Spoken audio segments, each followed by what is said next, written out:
तुम्हारे अनर्गल अनावश्यक बयानों के कारण तुम कल्पना नहीं कर सकते हो कि देश की जनता कितनी आहत हुई है। आज कांग्रेस का कार्यकर्ता तुम्हारे बयानों के कारण सर उठा के सम्मान से चल नहीं पाता है, जबकि दूसरी पार्टी के कार्यकर्ता सम्मान से सर उठाकर चलते हैं, स्वाभिमान से चलते हैं, सिर्फ तुम्हारी बयानों के कारण। पर ये तुमसे कोई कहेगा नहीं, क्योंकि तुम तो अपने चमचों से घिरे रहते हो, घिरे रहोगे, कोई फर्क नहीं आने वाला तुम, क्योंकि पूरे देश में तुम पैदल चले। पैदल चलने के बाद पूरे देश में आज पार्टी कहां खड़ी है? मध्य प्रदेश में एक सीट नहीं है, और तुम अपने आप को रेस का घोड़ा कहते हो। अरे कितने बार तुम रेस हार चुके हो, ईवीएम को दोष देते हो और अपने आप को रेस का घोड़ा कहते हो। अपने से बड़ी उम्र के लोगों को, जो तुम्हारे पिता के साथ जिन्होंने काम किया, तुम्हारी पिता के उम्र के हैं, किसी को बारात का घोड़ा कहते हो, किसी को लंगड़ा घोड़ा कहते हो। तुम्हें शर्म नहीं आती है?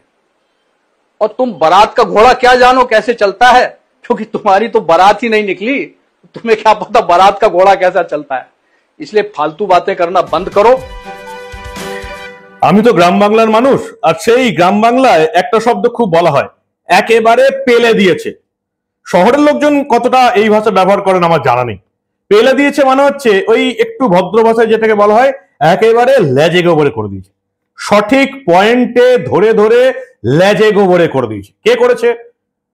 আমাদের দেশের বিরোধী দলনেতা রাহুল গান্ধী, কংগ্রেসের নেতা রাহুল গান্ধীকে একেবারে লেজে গোবরে করে দিয়েছে মধ্যপ্রদেশের প্রাক্তন মুখ্যমন্ত্রী দিগ্বিজয় সিং এর ভাই লক্ষণ সিং।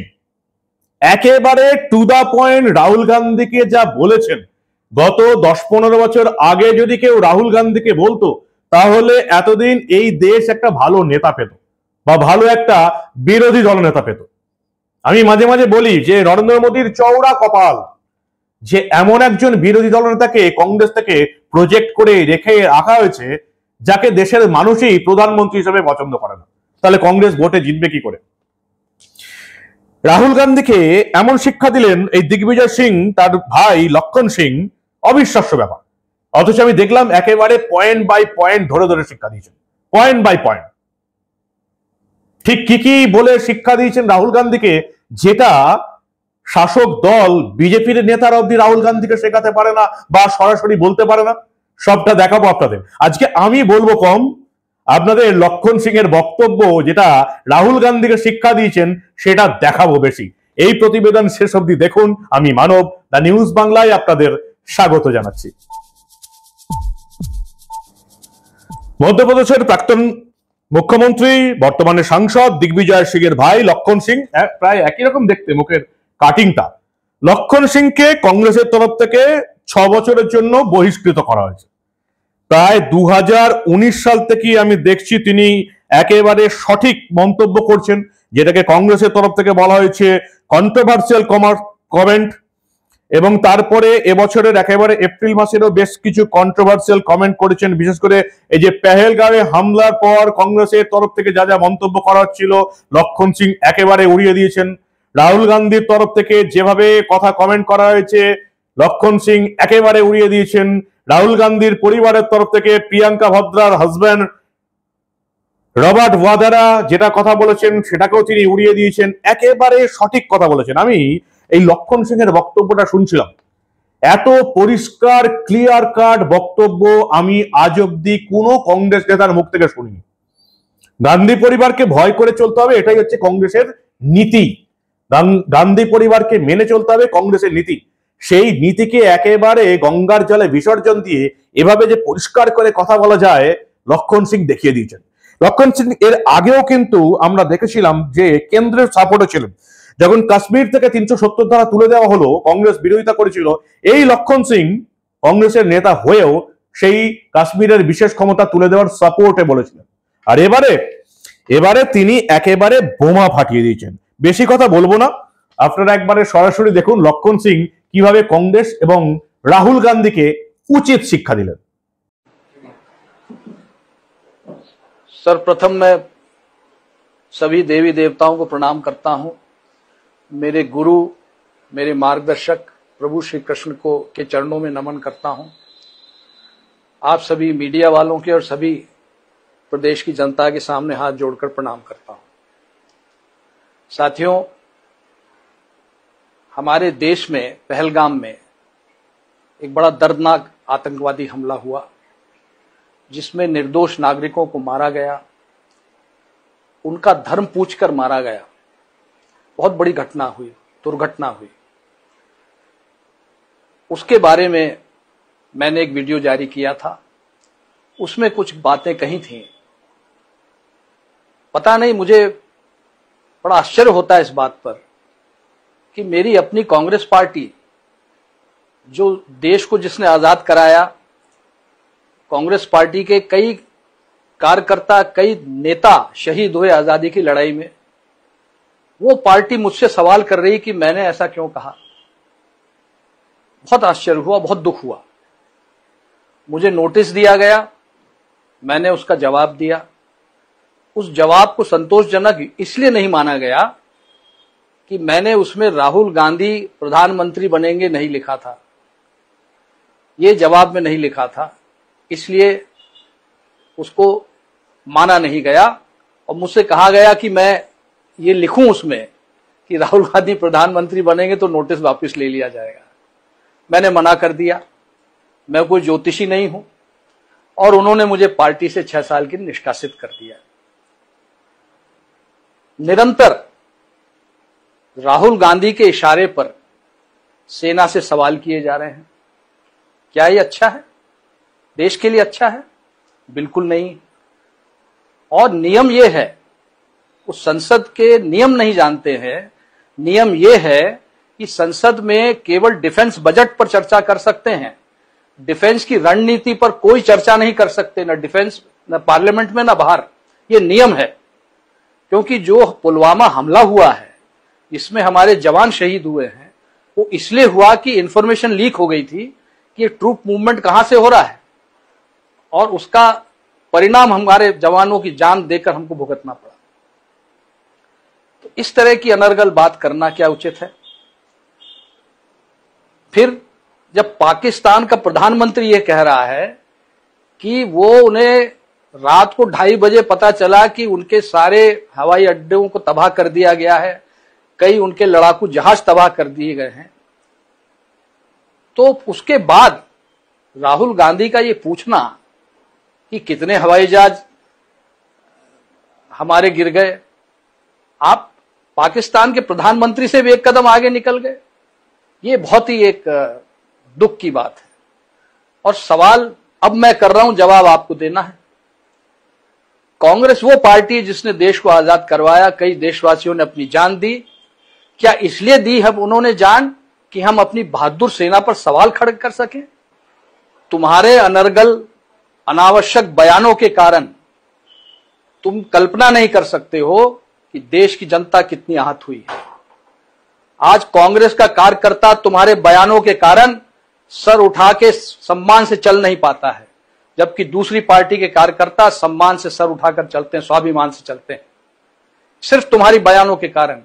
पर ये तुमसे कोई कहेगा नहीं, क्योंकि तुम तो अपने चमचों से घिरे रहते हो, घिरे रहोगे, कोई फर्क नहीं आने वाला तुम।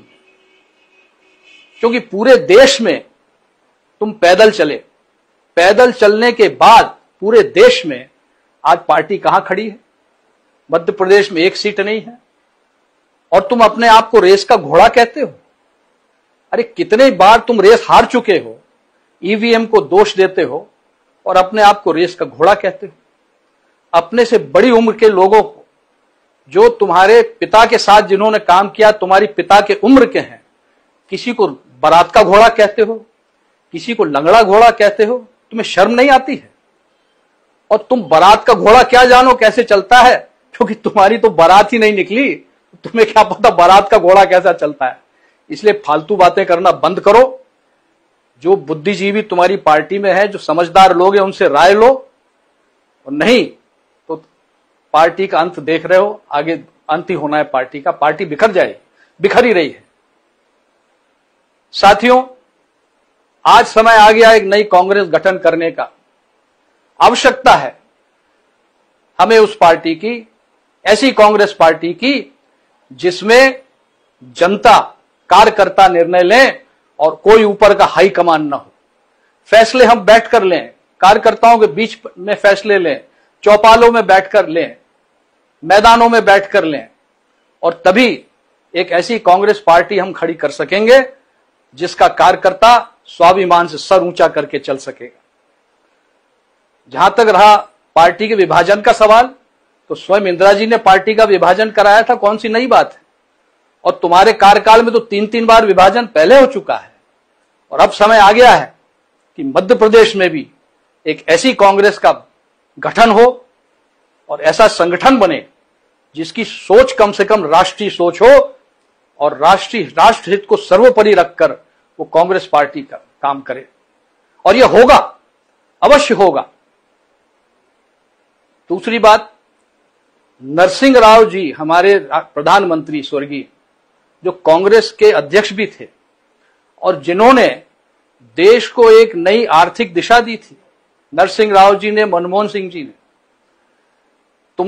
तुम्हारी सोच लोग नहीं जानते हैं, पर आज मैं आप सबको बताना चाहता हूं साथियों कि नरसिंह राव जी का जब निधन हुआ था, उनके पार्थिव शरीर को इन लोगों ने कांग्रेस पार्टी के दफ्तर में रखने नहीं दिया था। इतनी नीच हरकत इन्होंने की है, ये कई लोगों को मालूम नहीं। आज मैं आपको बताना चाहूंगा, और मैं गलत हूं तो बताओ मैं गलत हूं। मनमोहन सिंह जी, जिन्होंने नई आर्थिक नीति बनाई जिसके कारण आज देश एक मजबूत स्थिति में पहुंच गया है, और जीएसटी जो लागू करी, उनकी सोच थी, वर्तमान सरकार ने उसको लागू किया जीएसटी को, जिससे करोड़ों लाखों करोड़ों रुपया आज भारतीय कोष में आ रहा है, और जिससे सारे निर्माण के काम हो रहे हैं, सड़क बन रही है, हवाई अड्डे बन रहे हैं, हम लोग हथियार खरीद रहे हैं। ये क्यों? क्योंकि हमने उस जीएसटी का उपयोग किया है। तुमने उसका विरोध किया, उसको कहते हो गब्बर सिंह टैक्स। तुम कुछ समझते नहीं तो अपना मुंह बंद क्यों नहीं रखते हो? तो साथियों, मैं आपसे आज यही इंसाफ मांगने आया हूं, और मैं मध्य प्रदेश का दौरा करूंगा। अभी वर्षा काल आने वाला है, किसान व्यस्त है। जब किसान फ्री हो जाएगा, मैं मध्य प्रदेश में दौरा करके जनमत हासिल करूंगा, और हम लोग सब मिलकर एक ऐसी कांग्रेस पार्टी का गठन करेंगे जिसे कार्यकर्ता और जनता चलाएगी। अंत में साथियों, मैं यही कहना चाहूंगा कि हमारे स्वर्गीय प्रधानमंत्री मनमोहन सिंह जी, महान अर्थशास्त्री, उन्होंने एक पॉलिसी बनाई थी वित्त विभाग की, और उसको राहुल गांधी जी ने कैमरे के सामने फाड़कर उनका अपमान किया था। आज राहुल गांधी, ये देख लो, ये मेरे निष्कासन का नोटिस जो मुझे दिया गया है, ठीक उसी तरह कैमरे के सामने फाड़ रहा हूं जिस तरह तुमने मनमोहन सिंह जी का पत्र फाड़ा था। और एक बात और सुन लो, मैं कांग्रेसी था, कांग्रेसी हूं और कांग्रेसी रहूंगा। कि तुम्हारे इस कागज से मैं कोई कांग्रेस के बाहर नहीं हो जाऊंगा। मैं 40 साल तक मैं कांग्रेस में मैंने सेवा की है। 5-5 लोकसभा के चुनाव जीते हैं, 3-3 विधानसभा के चुनाव जीते हैं, कई चुनौतियों का सामना किया है। सुषमा स्वराज जी के खिलाफ कोई लड़ने तैयार नहीं था, विदिशा से मैं गया था क्योंकि पार्टी ने भेजा था।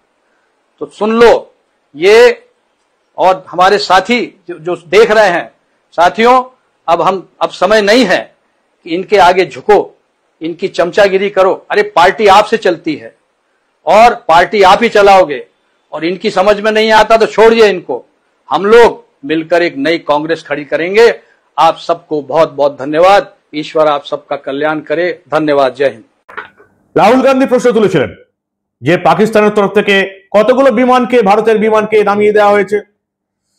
ভারতের তরফ থেকে যতবার বলা হচ্ছে যে পাকিস্তান ভুলভাল বলছে, রাহুল গান্ধী শোনার পাত্র নয়।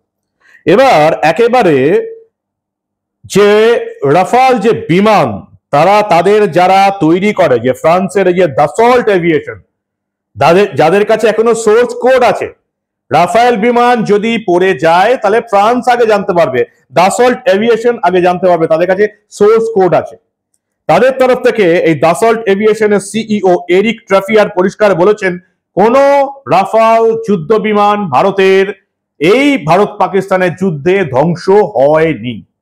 পরিষ্কার বলে দিয়েছেন এরিক ট্রাফিয়ার, দাসল্ট এভিয়েশনের সিইও, পরিষ্কার বলেছেন আমাদের কাছে এই মুহূর্তে যে প্রমাণ রয়েছে তাতে এই যুদ্ধে ভারতের কোনো রাফেল বিমান ভূপতিত হয়নি। এর চেয়ে আর কি বেশি প্রমাণ চান রাহুল গান্ধী? আর সেজন্যই তো তাকে এই লক্ষণ সিং উচিত শিক্ষা দিলেন, যেটা গত 15 বছরে আগের কংগ্রেস নেতাদের শিখিয়ে দেওয়া উচিত ছিল। রাজীব গান্ধীর আমলের কংগ্রেস নেতাদের যদি রাহুল গান্ধীকে আগে শিক্ষা দিতেন তাহলে দেশ এতদিন একটা ভালো বিরোধী দলনেতা পেত। আপনারা কি বলেন? এরকম ভাবে পেলে দেওয়া দেখেছেন আগে কখনো? আপনাদের মূল্যবান এবং গুরুত্বপূর্ণ মতামত জানান দা নিউজ বাংলার কমেন্ট সেকশনে। দেখতে থাকুন দা নিউজ বাংলা। আমরা আবার দেশের রাজনীতির এই ধরনের কোনো খবরই চেপে রাখতে দেব না।